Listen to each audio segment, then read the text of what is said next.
Hello friends, बायोवर्ल्ड में आप सभी का स्वागत है। फ्रेंड्स, इस वीडियो में हम जीके के क्वेश्चन देखेंगे और जीके में हम जो है भूगोल से क्वेश्चन देखेंगे। आप लोग को पता होगा कि जीके से बिहार पैरामेडिकल में 20 क्वेश्चन पूछे जाते हैं पूरे 100 मार्क्स के। तो चलिए आज के हम भूगोल के क्वेश्चन देखते हैं। पहला क्वेश्चन है, भारत का कुल क्षेत्रफल कितना है? भारत का जो कुल क्षेत्रफल है, एरिया जिसको बोलते हैं, 32.8 लाख वर्ग किलोमीटर। गाइस, किलोमीटर नहीं, वर्ग किलोमीटर, ठीक है। दूसरा नंबर क्वेश्चन है, भारत किन अक्षांश वृत्तों के बीच स्थित है? भारत जो है 8 डिग्री 4 मिनट उत्तर से लेकर 37 डिग्री 6 मिनट, ये जो पॉइंट वाला रहता है ये मिनट का होता है, 6 मिनट उत्तरी अक्षांश वृत्तों के बीच स्थित है, ठीक है। और वृत्त कैसे होता है? वृत्त बोले तो ये ग्लोब है, ग्लोब पे देखते होंगे कि आप ऐसे सर्कल टाइप से लाइनिंग रहता है, उसे वृत्त के बीच बोला जाता है। अगला क्वेश्चन देखते हैं। अगला क्वेश्चन है, भारत के उत्तरतम और दक्षिणतम छोरों में कितने अक्षांशों का अंतर है? उत्तरतम, उत्तर और दक्षिण का जो छोर है उसके बीच 29 डिग्री का अंतर है अक्षांशों का, ठीक है। उसके बाद चौथा नंबर क्वेश्चन है,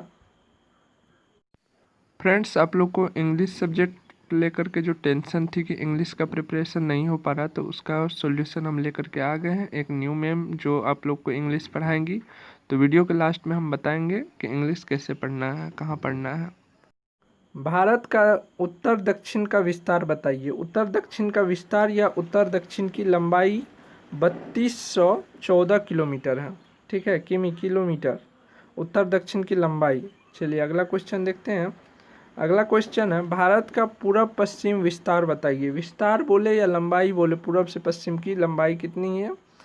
तो 2933 किलोमीटर, ठीक है। उसके बाद अगला क्वेश्चन है, भारत के सुदूर पूर्वी राज्य का नाम बताइए। सुदूर पूर्वी मतलब सीधा पूर्व।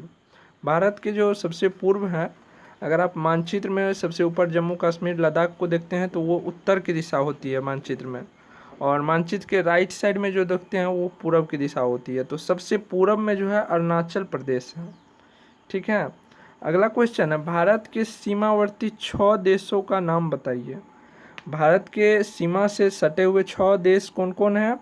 अब पाकिस्तान है, अफगानिस्तान है, चीन है, नेपाल है, म्यांमार है, बांग्लादेश है। ये सीमावर्ती देश हैं, ठीक है। चलिए अगला क्वेश्चन देखते हैं। अगला क्वेश्चन है, उन राज्यों के नाम बताएं जिसकी सीमा पाकिस्तान से मिलती है। भारत की, ऐसे भी क्वेश्चन पूछा जा सकता है कि भारत की कितने राज्यों की सीमा पाकिस्तान से मिलती है। तो फ्रेंड्स यहाँ पर जो है 4 राज्यों की सीमा पाकिस्तान से मिलती है। पहला है गुजरात, दूसरा राजस्थान, उसके बाद तीसरा है पंजाब, और चौथा जो है आपका वो जम्मू कश्मीर है। इन चारों राज्यों की सीमा जो है वो जम्मू कश्मीर लेते हुए पाकिस्तान से मिलती है, ठीक है। चलिए अगला क्वेश्चन देखते हैं। अगला क्वेश्चन है, उन राज्यों का नाम बताएं जिसकी सीमा चीन से मिलती है। अब है कि चीन देश से जो है भारत के कितने राज्यों की सीमा सटी हुई है, लगी हुई है या मिलती है? तो पहला जो है आपका जम्मू कश्मीर, दूसरा है हिमाचल प्रदेश, तीसरा है सिक्किम, चौथा है अरुणाचल प्रदेश और पांचवा जो है उत्तराखंड है। ये पांचों राज्य जो है चीन की सीमा से सटा हुआ राज्य है भारत का। चलिए अब अगला क्वेश्चन देखते हैं। अगला क्वेश्चन है, भारत के उन राज्यों के नाम बताएं जिसकी सीमाएं बांग्लादेश से मिली हुई है। फ्रेंड्स यहाँ पर पूछा जा रहा है भारत के कौन कौन से राज्य ऐसे हैं जो बांग्लादेश के सीमा से सटी हुई है या लगी हुई है। तो वहाँ पर भी आपको 5 ऐसे राज्य हैं जो बांग्लादेश के सीमा से सटा हुआ है। पहला हो गया पश्चिम बंगाल, असम, मेघालय, मिजोरम, त्रिपुरा। ये 5 राज्य ऐसे हैं जो बांग्लादेश के सीमा से सटी हुई है। और फ्रेंड्स ऐसे क्वेश्चंस जो है आपको पढ़ने में और समझने में मज़ा आएगा। और ऑब्जेक्टिव जो होती है डायरेक्ट, ये पढ़ने के बाद ऑब्जेक्टिव बनाने में आपको बहुत ही मज़ा आएगा, क्योंकि यहाँ पर आप डीपली समझ सकते हो कि कितने राज्य हैं। और ऑब्जेक्टिव में क्या होता है कि ये आपको पूछ दिया क्वेश्चन और एक इनमें से दे दिया रहता है ऑप्शन में, बाकी 3 अलग दिया रहता है। तो वो आप वहाँ पर थोड़ा कंफ्यूज हो जाते हैं कि क्या सही में यही है। और यहाँ पर अगर आप पाँचों के पाँचों इसका आंसर देख लेते हैं तो फिर आपको ऑब्जेक्टिव सॉल्व करने में किसी तरह की प्रॉब्लम या परेशानी नहीं होती है। अगला क्वेश्चन देखते हैं। अगला क्वेश्चन है, म्यांमार से भारत के किन राज्यों की सीमाएं मिली हुई है। अब पूछा जा रहा म्यांमार से भारत के कितने राज्यों की सीमा सटी हुई है, तो यहाँ पर भी 4 आपके ऐसे राज्य हैं जो म्यांमार के सीमा से सटी हुई है। पहला है अरुणाचल प्रदेश, दूसरा है नागालैंड, तीसरा है मणिपुर, चौथा है मिजोरम। ये 4 राज्य ऐसे हैं जो म्यांमार के सीमा से लगी हुई है या सटी हुई है। चलिए अगला क्वेश्चन देखते हैं। अगला क्वेश्चन है नेपाल से भारत के किन राज्यों की सीमा मिली हुई है। देखिए भारत के जितने भी पड़ोसी देश थे उनसे सारे राज्यों की सीमा तो सटी हुई होंगी, क्योंकि चारों देश से पड़ोसी देश हैं, तो भारत के जितने राज्य होंगे उनके निकट की उनकी सीमा तो सटी हुई होंगी। तो अब नेपाल से कितना राज्यों की सीमा सटी हुई है, यहाँ पर हम वो देख लेते हैं। 4 राज्य हैं जो नेपाल से सटे हुए हैं, उनके नाम हैं उत्तर प्रदेश, बिहार, पश्चिम बंगाल, सिक्किम। ये 4 राज्य ऐसे हैं जो नेपाल की सीमा से सटे हुए हैं। उसके बाद अगला क्वेश्चन है कौन से 3 सागर तमिलनाडु की जल सीमा बनाती है। कौन से ऐसे 3 सागर हैं जो तमिलनाडु राज्य की जो है वो सीमा बना देती है। जैसे किसी राज्य की सीमा होती है ना, यहाँ से इस राज्य होती है, ये राज्य है यहाँ से, तो ऐसा 3 नदी है या 3 सागर बोलिए, 3 सागर है जो तमिलनाडु की सीमा बना देती है। वो कौन कौन है? पहला है अरब सागर, दूसरा है हिंद महासागर, तीसरा है बंगाल की खाड़ी। ये तीनों जो है तमिलनाडु को अलग करती है, सीमा इनको देती है। चलिए अब अगला क्वेश्चन देखते हैं। 14 नंबर क्वेश्चन है भारत के सबसे पूर्वी तथा पश्चिमी क्षितिज पर सूर्योदय के समय में कितना अंतर होता है। देखिए सूर्योदय और सूर्यास्त के समय में 2 घंटे का अंतर होता है, सबसे पूर्वी और सबसे पश्चिमी में। सबसे पूर्वी कौन सा हो गया? अरुणाचल प्रदेश, और सबसे पश्चिमी कौन सा हो गया? गुजरात। ठीक है, चलिए अगले क्वेश्चन की तरफ बढ़ते हैं। अगला प्रश्न है भारत के किस राज्य का क्षेत्रफल सबसे अधिक है। तो आप लोग को पता होगा कि भारत के राजस्थान राज्य का क्षेत्रफल जो है सबसे अधिक है, और सबसे कम किसका है? गोवा का। ठीक है, यहाँ से याद रखिएगा, गोवा सबसे कम। और फ्रेंड्स आप लोग कमेंट में बताइए क्या इस तरह से क्वेश्चन को पढ़ने में मज़ा आ रहा है कि नहीं आ रहा, कमेंट में बताइए आप लोग। उसके बाद अगला प्रश्न है कौन सा अक्षांश वृत्त भारत के मध्य से गुजरता है। देखिए भारत के मध्य से जो है कर्क रेखा गुजरती है 23.5 डिग्री उत्तरी अक्षांश के साथ। ठीक है, चलिए अगला क्वेश्चन देखते हैं। अगला क्वेश्चन है हिमालय पर्वत श्रेणी किन 2 नदियों के मध्य स्थित है। ऐसा कौन सा 2 नदी है जिसके अंदर वो हिमालय पर्वत श्रेणी स्थित है। तो फ्रेंड्स सिंधु नदी और ब्रह्मपुत्र नदी है जिसके मध्य जो है हिमालय पर्वत श्रेणी उपस्थित है या स्थित है। उसके बाद अगला प्रश्न है 18 नंबर सिंधु नदी की लंबाई कितनी है। सिंधु नदी की जो लंबाई है वो 3880 किलोमीटर है। गाइस किलोमीटर, ना कि स्क्वायर किलोमीटर। ठीक है, उसके बाद चलिए अगला क्वेश्चन देखते हैं।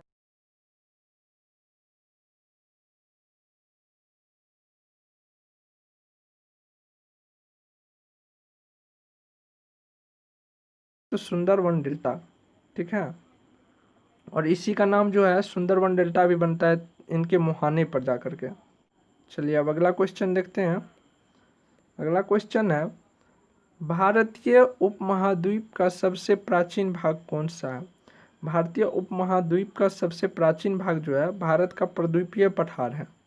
ठीक है, प्रद्वीपीय पठार ये पूछा जाएगा सबसे प्राचीन भाग कौन सा है, भारत का सबसे प्राचीन भाग कौन सा है, तब भी होगा प्राद्वीपीय पठार। याद रखिएगा, ये क्वेश्चन आपको डायरेक्ट ऑब्जेक्टिव में दे के फंसा सकता है, इसीलिए हम यहाँ पर जो है 1 लाइनिंग क्वेश्चन आंसर लेके आए हैं, ताकि यहाँ से आपको दिमाग में बैठ जाए कि इसका आंसर यही होगा। कितना भी हमको 10, 14, 15 इतना क्यों ना ऑप्शन देते हैं, हम उसमें जो सही है उसी को टिक मारेंगे। अगला क्वेश्चन है विंध्याचल और सतपुड़ा के बीच में से होकर कौन सी नदी बहती है। विंध्याचल और सतपुड़ा जो है उसके बीच से कौन सी नदी बहती है, तो नर्मदा नदी जो है वो इन दिनों के बीच से होकर के बहती है। चलिए अगला प्रश्न देखते हैं। अगला प्रश्न है भारत का सक्रिय ज्वालामुखी कहाँ स्थित है एवं उसका नाम लिखें। यहाँ पर जो है जगह का भी नाम पूछा जा रहा है सक्रिय ज्वालामुखी का, और उनका नाम क्या है और किस स्थान पे दोनों चीज पूछा जा रहा है। सक्रिय ज्वालामुखी का मतलब हुआ कि उनमें से लावा बराबर निकलते रहता है, वो समाप्त नहीं होता है। ठीक है, तो उनका नाम जो है वो बैरन द्वीप है, और वो कहाँ स्थित है, तो अंडमान निकोबार द्वीप समूह में है। ठीक है, और उसका नाम जो है ज्वालामुखी का नाम है बैरन द्वीप। ठीक है फ्रेंड्स, देखते हैं आगे बढ़ते हैं। देश के कौन से भौतिक लक्षण प्रभावशाली जलवायु विभाजक का काम करते हैं? देश में जो है ये भौतिक जलवायु जो परिवर्तन होता है वो उसका कारण क्या है? तो हिमालय पर्वत जो है मेन कारण उसका ये है। और फ्रेंड्स अभी वीडियो छोड़ के मत जाइए, क्योंकि बहुत सारे ऐसे क्वेश्चंस है वन लाइनिंग में जो आपको याद हो जाएगी वीडियो के साथ। तो आप लोग वीडियो लास्ट तक देखिए। कोई भी वीडियो बनाते हैं आपसे ज़्यादा मेहनत करके हम बनाते ताकि आपको समझा सके, ठीक है। आप फ्री में अगर नहीं ले पा रहे हो इतना तो क्या ले पाओगे। अगर फिजिक्स, केमिस्ट्री और बायोलॉजी की बात करें तो किसी एक सब्जेक्ट को पूरा पढ़ने के बाद हमसे 7 या 8 क्वेश्चन पूछा जाएगा। बहुत से बहुत बायोलॉजी से ले ले तो 10 क्वेश्चन पूछा जाएगा। लेकिन जीके एक ऐसा सब्जेक्ट है जिससे हमें 20 क्वेश्चन मिल रहा है और 100 मार्क्स के। तो हम क्यों ना एक ऐसे सब्जेक्ट को कवर करें जिसमें ज़्यादा से ज़्यादा मार्क ऑब्टेन हो। तो चलिए अगला क्वेश्चन की तरफ बढ़ते हैं। अगला क्वेश्चन है, संसार में सर्वाधिक वर्षा किस स्थान पर होता है? ये क्वेश्चन हम टेस्ट में भी दिए हुए थे, शायद मेजर टेस्ट में भी दिए हुए थे। तो सर्वाधिक वर्षा जो है मासिनराम में होती है। और मासिनराम कहाँ स्थित है? मेघालय राज्य में है, जो कि गारो पहाड़ी एवं दक्षिण श्रेणी के शीर्ष पर स्थित है, ठीक है। गारो पहाड़ी एवं दक्षिण श्रेणी के शीर्ष पर। उसके बाद अगला क्वेश्चन है, वह कौन सा कारक है जिसने भारत को मानसूनी एकता प्रदान की है? तो अभी हमने बताया थे कि जितना भी मानसूनी परिवर्तन, जलवायु परिवर्तन होता है, मौसमी परिवर्तन, वो हिमालय पर्वत के कारण ही होता है, ठीक है। चलिए आगे बढ़ते हैं। अगला क्वेश्चन है, भारत में सर्वाधिक वर्षा प्राप्त करने वाले 2 प्रमुख क्षेत्र कौन से हैं? भारत में जो सर्वाधिक वर्षा प्राप्त करने वाले क्षेत्र पूछे जा रहे हैं। अगर स्थान पूछे तो मासिनराम, अगर क्षेत्र पूछे तो पश्चिमी घाट एवं पूर्वी घाट, ये दोनों क्षेत्र हैं। उसके बाद अगला क्वेश्चन है, भारत में पेड़ पौधा की कितनी जातियां पाई जाती है? पेड़ पौधा की जातियां, कास्ट जिसको बोलते हैं, वो कितनी पाई जाती हैं? 45,000 लगभग। 100% जो भी होता है वो एक्यूरेट नहीं होता है, क्योंकि कितना का पता नहीं चलता है, कितना जातियों पर रिसर्च चलते रहता है। तो अप्रोक्सीमेटली लगभग 45,000 जातियाँ हैं, ठीक है। चलिए अगला क्वेश्चन देखते हैं। अगला क्वेश्चन है, सदाहरित वन कितनी वर्षा वाले क्षेत्रों में पाए जाते हैं? सदाहरित वन मतलब क्या हो गया? हरा भरा रहेगा वो वन।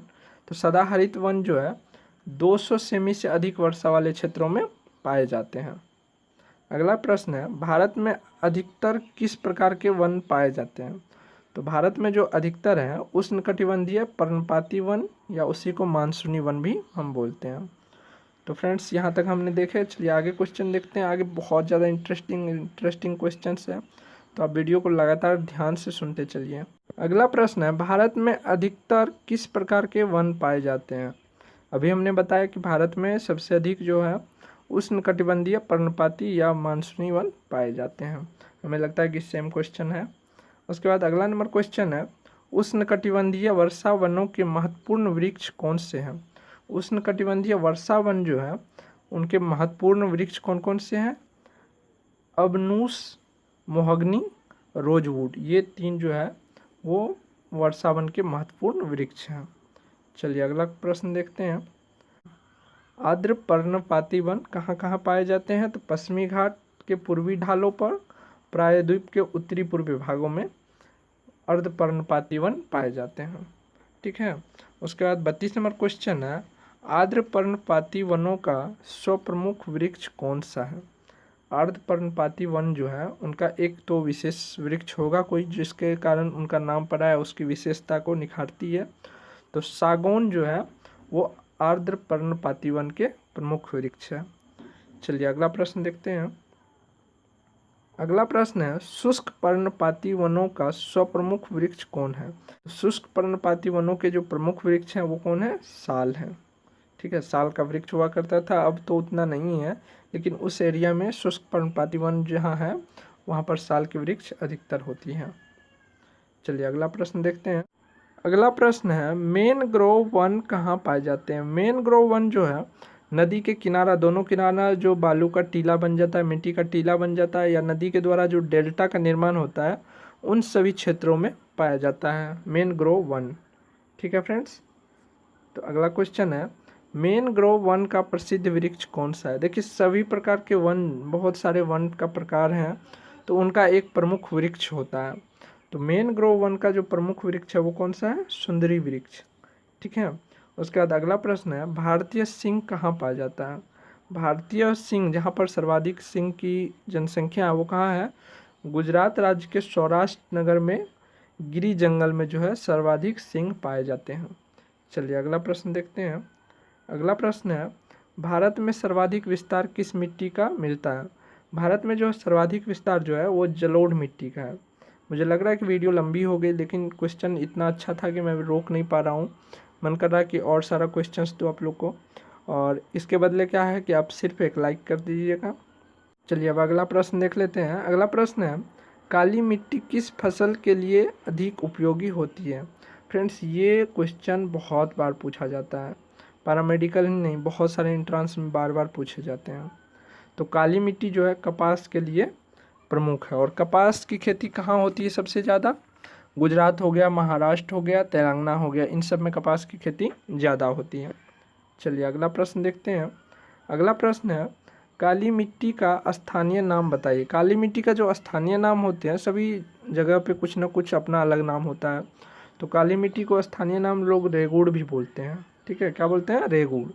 उसके बाद 40 नंबर प्रश्न है, काली मिट्टी किस प्रदेश की प्रमुख मिट्टी है? देखिए किस प्रदेश की बात हो रही, तो दक्कन ट्रेप। ठीक है, दक्कन ट्रेप की जो है काली मिट्टी प्रमुख मिट्टी है। तो फ्रेंड्स हम यहाँ पर 40 क्वेश्चन इसमें दिए हैं और इस टाइप की क्वेश्चन दिए हैं। तो फ्रेंड्स अगर आप लोग को इस टाइप की और क्वेश्चंस चाहिए, ऐसा वीडियो चाहिए, तो आप लोग कमेंट में बताइएगा और वीडियो को ईमानदारी पूर्वक लाइक कर दीजिए। तो फ्रेंड्स आप लोग को इंग्लिश जो है कामनी मैम के द्वारा इंग्लिश पॉइंट क्लासेज पर पढ़ाए जाएंगे। इस चैनल को आपको सर्च करके सब्सक्राइब कर लेना है। अगर नहीं मिले तो इस वीडियो के डिस्क्रिप्शन में इस चैनल का लिंक दिया हुआ है, आप वहां से चैनल को सब्सक्राइब कर लीजिए। तो आज के लिए बस इतना ही, मिलते हैं नेक्स्ट टाइम।